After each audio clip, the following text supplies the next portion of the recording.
మధ్యతరగతి జీవితం అనేది తక్కువ అవకాశాల్లో గొప్ప విలువలు చూపించే జీవన శైలి. చిన్న చిన్న ఆశల మధ్య తల్లిదండ్రుల త్యాగాలే నిజమైన సంపద. కలలు ఎంత పెద్దవైతే కూడా కుటుంబం చిన్నదైన త్యాగం ఉండాలి. తల్లిదండ్రులు చేసిన త్యాగమే ఆ కలలను నెరవేర్చే బలంగా మారుతుంది. మధ్యతరగతి జీవితం అనేది పెద్ద విజయాల మొదటి అడుగు. ఇప్పుడు దాకా మీరు ముందు చూశారు కదా, లైక్ ముందు చూశారు కదా, ముందు ఒక 30 సెకండ్స్, 1 minute చూశారు కదా. సో ఇప్పుడు వచ్చేందంటే నేను చెప్పదలుచుకుంది ఏంటంటే, నా టైటిలే వచ్చి కథలు సాధారణమైనది. లైక్ సాధారణమైనది అని ఎందుకు అంటున్నానంటే, ప్రతి మిడిల్ క్లాస్లో కానీ లైక్ ఎవరికైనా మనిషి అనేవాడికి ఒక స్టోరీ అనేది ఉండడం జరుగుతుంది.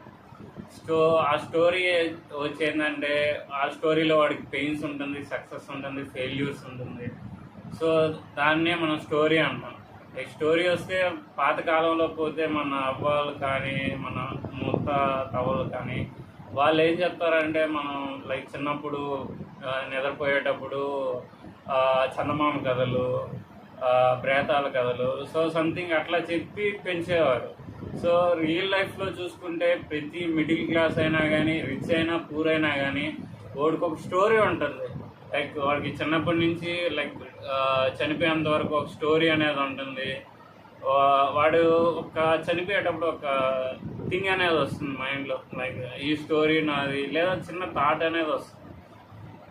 సో నేను ఓవరాల్గా చెప్పేది ఏంటంటే, మన లైఫ్లో రియల్ లైఫ్లో జరిగే స్టోరీస్ కానీ, మనం చూసే నా కంటికి కనిపించే స్టోరీస్ కానీ, అంటే ఇప్పుడు సోషల్ మీడియా ఎట్లా అయిపోతుందంటే, ఇప్పుడు టెక్నాలజీ పెరిగిపోయింది, ఏఐ జనరేట్ అయింది. సో మనం ఇప్పుడు ఏమన్నా టైప్ చేసామంటే ఆటోమేటిక్గా స్టోరీ అనేది వచ్చేస్తుంది. వితిన్ 2 minutesలో కానీ 1 minute మనకు లైక్ ఎగ్జాంపుల్ ChatGPT కానీ ఏఐ కానీ కొత్త వస్తూ ఉన్నాయి. టైప్ చేసామనుకో వచ్చేస్తాయి.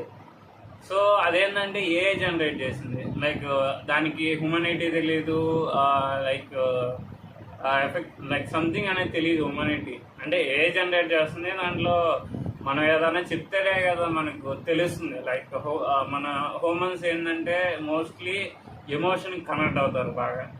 సో నా ఎయిమ్ ఏంటంటే, మెయిన్ థింగ్ ఏంటంటే హ్యూమనిటీ లైక్ అది ఎంత మనిషి, లైక్ ఒక మనిషి ఉన్నారు, ఇంకొక మనిషి